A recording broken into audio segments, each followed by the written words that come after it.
What if I told you your garden could be stunning, low stress, and quietly save the planet, just by planting the right flowers? Sounds dramatic, right? But then why do bees and butterflies completely ignore some gardens, and absolutely swarm others? I'm someone who believes a garden should give back, to you and to nature. And in this video, I'm showing you 10 of the most beautiful flowers that don't just sit there, looking pretty.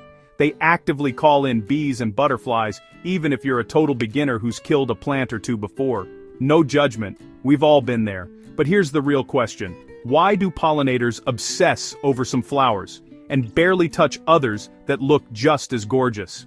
That's exactly what we're breaking down today. For each flower, I'll show you why pollinators love it, what makes it visually stunning, and one simple care tip so you don't overthink it or overwork it. By the end, you won't just know what to plant, you'll know why it works, and how to plant with confidence instead of guesswork. And yes, even one flower can start changing everything. Here's a question most people never think to ask. Why should you, or I, or anyone with a tiny yard, a balcony, or a few pots, care about bees and butterflies at all? Well, here's the quiet truth. Bees and butterflies help pollinate about 1/3 of the food we eat. That's not some abstract nature stat. That's fruits, vegetables, seeds, the stuff that shows up on your plate.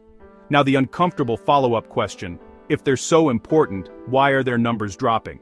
Mostly because of pesticides, habitat loss, and lawns that look perfect, but offer nothing to pollinators. No shelter, no food, no reason to stop by. And this is the part that surprises people. What if the solution isn't massive farms or government programs? What if it's you? Because even a small garden, a balcony planter, or 3 pots by a sunny window can become a mini sanctuary, a rest stop, a safe place in a very hostile world. So the next question becomes obvious, doesn't it? If you are going to plant flowers anyway, why not choose the ones that are beautiful and make a real difference? Let's get into the 10 flowers that do exactly that, turning your garden into something pollinators can't resist. Before we jump into the flowers, let me ask you something real quick. Do you think you need all 10 of these plants for your garden to count? Good news, you don't. You only need 2 or 3 that match your space, your sun, and your climate. That's it. No overhauls. No perfection.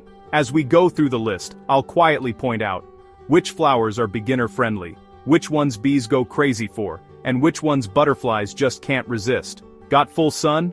Amazing. Only part shade? Still covered. Just a few pots on a balcony. You're absolutely included here. So instead of thinking, how do I do all of this? Try asking a better question. Which one flower could I start with? Have you ever noticed how some flowers look pretty, but others look like they're doing something important? That's purple coneflower. At first glance, it's bold and confident, those purple-pink petals stretched wide around a raised, spiky center. But here's the question that really matters. Why do bees and butterflies practically line up for it? It's that cone. That big textured center is packed with nectar and pollen, and it stays accessible for weeks. So instead of blooming, disappearing, and calling it a day, this flower keeps the buffet open all season long. Butterflies can perch, bees can land easily. Everyone wins. Now you might be wondering, okay, but is this one of those looks tough but is secretly high-maintenance plants? Nope, that's the best part. Purple coneflower thrives in full sun, doesn't panic during dry spells, and comes back year after year with almost no fuss once it's established. Plant it, water it at the start, then let it do its thing. Have you ever planted a flower that instantly makes your garden feel happier? That's Black-Eyed Susan. Those bright golden petals with the dark center almost look like tiny suns scattered through your yard. And here's the funny part. Bees see it the same way. To them, this flower is basically a glowing neon sign that says, food over here. But why this one? The open daisy-style shape makes nectar incredibly easy to access. Bees don't have to work hard or squeeze into tight petals. They can land, feed, and move on efficiently. That's why you'll often see multiple bees on a single plant, hopping from bloom to bloom like they've found their favorite cafe. Now let me answer the question beginners always think next. Is this going to be another plant I accidentally kill? Honestly, it's one of the most forgiving flowers you can grow. Black-Eyed Susan loves full sun, tolerates heat, shrugs off drought once established, and comes back every year with almost zero effort. Forget to water for a bit, it forgives you. Not perfect soil, still grows. Let me ask you something. Have you ever walked past a lavender plant and instinctively slowed down? Now imagine being a bee. That soft purple glow, the calming scent drifting through the air. To us, it's relaxing. To bees, it's basically a 5-star restaurant with a flashing open sign. And this leads to the obvious question. Why are bees so obsessed with lavender? It produces nectar consistently, flower after flower, spike after spike. Instead of offering a quick snack and disappearing, lavender keeps feeding pollinators for a long stretch of the season. That reliability is gold in the pollinator world, but here's where beginners start to worry. It smells fancy. Does that mean it's high maintenance? Surprisingly, no. Okay, have you ever seen a flower that looks like it exploded into bloom? That's bee balm. Those wild, firework-like flowers in red, pink, or purple don't just add drama to your garden. They send out a very loud invitation, and the question practically answers itself. Why do so many pollinators show up at once? Because bee balm offers easy access nectar, strong color signals, and a bloom shape that works for multiple species. Bees land right on top. Butterflies sip comfortably. Hummingbirds? They dart in like tiny flying jewels. One plant, 3 different visitors. Now the next question beginners usually whisper to themselves, if it attracts that much life, is it going to take over my garden? Yes, and no. Bee balm likes moist soil, enjoys full sun to part shade, and it does spread. But here's the twist. That spreading habit is actually a gift. It fills empty spaces quickly, suppresses weeds, and creates dense patches that pollinators love because they don't have to fly far between meals. Let me guess, you want flowers that bloom fast, look amazing, and don't make you question your life choices as a gardener. That's zinnias. They come in bold reds, pinks, oranges, yellows, basically every happy color your garden could ask for. But here's the real question. Why do butterflies flock to zinnias like they're on a migration pit stop? It's the shape. Zinnias have flat, open blooms that act like perfect landing pads. Butterflies don't have to struggle or hover awkwardly. They can land, rest, and feed easily. If you've ever dreamed of watching butterflies up close without chasing them around the yard, this is how it starts. Now comes the beginner panic question. Okay, but are these hard to grow? Not even close. Zinnias are one of the easiest flowers to grow from seed. Full sun, basic soil, regular watering, and they bloom all summer long. No complicated pruning, no special fertilizers, no drama. Plant them once, and they just keep showing up. Let me ask you a slightly heavier but important question. What if one flower could literally decide whether a butterfly species survives? That's not an exaggeration, that's butterfly weed. Those bright orange flower clusters don't just add a pop of color, they act like a beacon. But the real magic isn't what you see, it's what monarch butterflies see. Here's the crucial question. Why do monarchs need this plant so badly? Because milkweed isn't just nectar, it's a host plant. Monarchs lay their eggs on it, their caterpillars eat it. Without milkweed, the life cycle stops. Full stop. Have you ever seen a flower that looks like it barely tries and somehow still steals the show? That's cosmos. Tall, airy stems, soft, daisy-like blooms, a gentle sway in the breeze that makes your garden feel alive instead of staged. And here's the question that surprises most people. Why do bees love something that looks so delicate? Because cosmos flowers are easy for everyone involved. Their open centers make nectar incredibly accessible, especially for bees who don't want to wrestle with complicated petals. It's a quick stop, a reliable meal, and then on to the next bloom. When flowers are simple, pollinators show up consistently. Now let's answer the beginner question before it even fully forms. Do I need good soil for this? Not at all. Cosmos actually prefer poor soil. Rich, pampered ground makes them tall and floppy with fewer flowers. Full sun, minimal watering, and a little space to grow. And that's it. They often self-seed too, meaning they come back next year without you lifting a finger.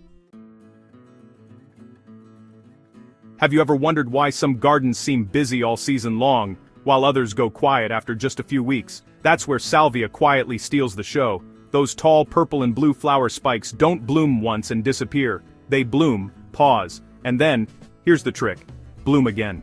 And that leads to the big question. Why does that matter so much to pollinators? Because consistency is everything. Salvia produces lots of small, nectar-rich flowers over a long period of time. Bees and butterflies learn quickly, this plant keeps paying off. Once they find it, they keep coming back. Think of it less like a snack, and more like a dependable food source they can rely on. Now let's answer the next question before it turns into doubt. Is this going to wilt the moment summer gets hot? Actually, no. Salvia is heat and drought tolerant, especially once established. It loves full sun, doesn't mind dry conditions, and only asks for one simple thing: cut it back after the first big bloom. Do that, and it rewards you with another wave of flowers. Let me ask you something. Is there any flower that instantly makes people smile the way sunflowers do? Now here's the follow-up question most gardeners never think to ask. If we love sunflowers this much, why wouldn't bees? Those big open faces aren't just cheerful. They're loaded with pollen and nectar. Bees can land easily, move around freely, and gather a huge payoff from a single flower. No tricky petals, no wasted energy, just efficient feeding. But wait, you might be thinking, aren't sunflowers massive and hard to manage? That's where the secret comes in. You don't need the towering fence-blocking giants. Smaller or dwarf sunflower varieties are perfect for home gardens. They grow fast, love full sun, and only need regular watering while they're getting established. After that, they're surprisingly tough. Let me guess, you've been quietly thinking this the whole time. This all sounds great, but what if my garden doesn't get full sun? Good question, and here's the answer most people never hear. Pollinator gardens don't have to be sunny to be successful. That's where Astilbe and flowering Hostas come in. Astilbe sends up soft, feathery plumes in shades of pink, white, and red that light up shady corners like garden fireworks. And the question is, why would bees bother flying into the shade? Because nectar is nectar.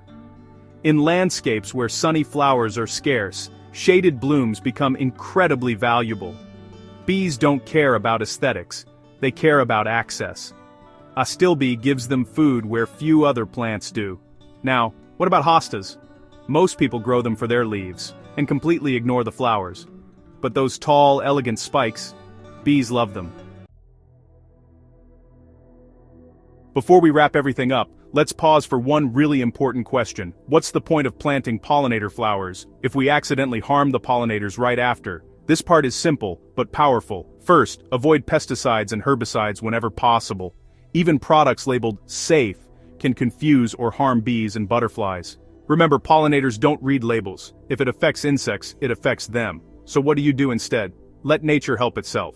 Second tip, group your flowers. Instead of planting one here and one there, plant 3 or more of the same flower together. To pollinators, that cluster looks like a bright landing signal instead of a tiny snack they might miss. And here's a bonus tip most beginners love. If you don't want to plant everything on this list, look for native plant swaps in your region. Native flowers are already adapted to your climate, need less water, and are instantly recognizable to local bees and butterflies. Alright, let's zoom out for a second, because with 10 beautiful options it's easy to start thinking, I'll do this later when I have more time. But here's the question that actually matters. What if later never comes? So let's simplify. If you're brand new and want the biggest impact with the least stress, my beginner trio would be Zinnias, fast, cheerful, and impossible to mess up. Lavender, long-lasting blooms that bees can't resist. Black-eyed Susan, reliable, tough, and returns every year. That combination alone can turn a quiet garden into something alive. But here's the most important takeaway, and I mean this. You don't need a perfect plan. You don't need all 10 flowers. You don't even need a big space. Your one simple action step is this. Choose just one flower from this list to plant this season. So, now I'm curious, and this is where I want to hear from you. Which flower are you going to try first? Is it the bright, beginner-friendly zinnias, the calming scent of lavender, or maybe you already have something in your garden that's buzzing with life? Drop it in the comments and tell me, what's already blooming, or what are you excited to plant next? I read every comment, and your ideas help other viewers too. And if this video made you see your garden a little differently, not just as decoration, but as a living, breathing space that gives back, please like, share, and subscribe. It helps this channel grow and lets me keep making simple, planet-friendly gardening videos just like this. Now, if you're feeling inspired and want to go one step deeper, I've got the perfect next watch for you. Click on the video right here about plants that create a healing garden. It pairs beautifully with what we talked about today. Thank you so much for spending this time with me. I'll see you in the next video, and until then, keep growing something beautiful.